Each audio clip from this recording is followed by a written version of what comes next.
Okay, good morning, friends.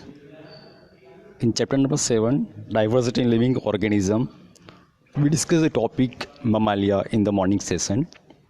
So, as we discussed previously, that is Mammalia. Mammals are warm blooded animals.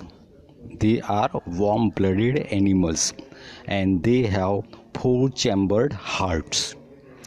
They have mammary glands for the production of milk to nourish their young. Their skin has hairs as well as sweat and oil glands.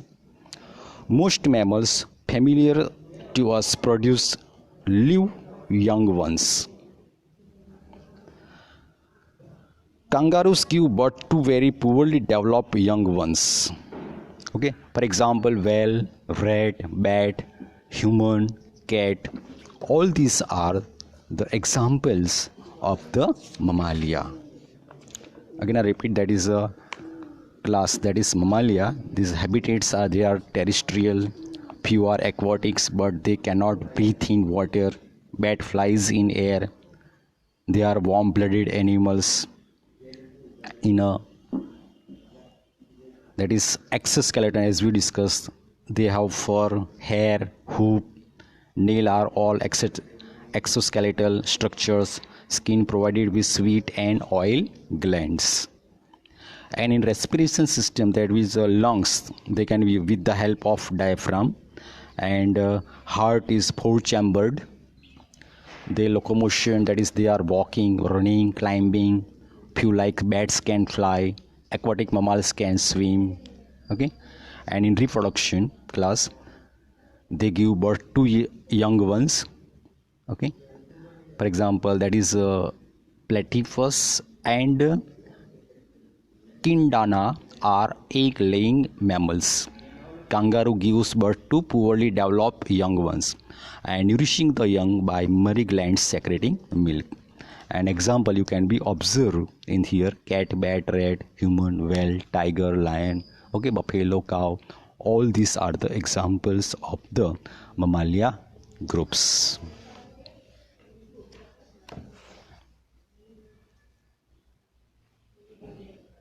Now we discuss about the nomenclature.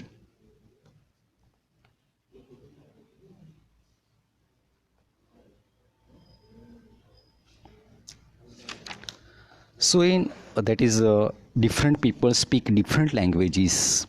The names given to every organisms may be different in different languages, but scientific name given to any organisms will be uniformly the same in all international languages. Each name is unique and is known to entire scientific community across the world. The system of scientific naming is called the nomenclature.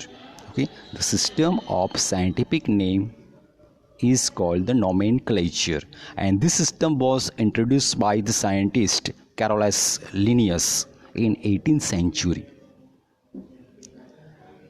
Here, the Carl Linnaeus, he is a Swedish doctor. He was the Swedish doctor, published the 14 research paper and famous book, that is System Nature. And this book was the basic book for all the taxonomic studies. In the nomenclature method, the name of genus and the species are written, and there are some conventions to write a scientific names. That is, first one, the genus name begins with the capital letter, the species name begins with the small letter. When printed, the scientific name is given in italics, and in handwritten form, the genus name and species name is always underlined separately. Okay,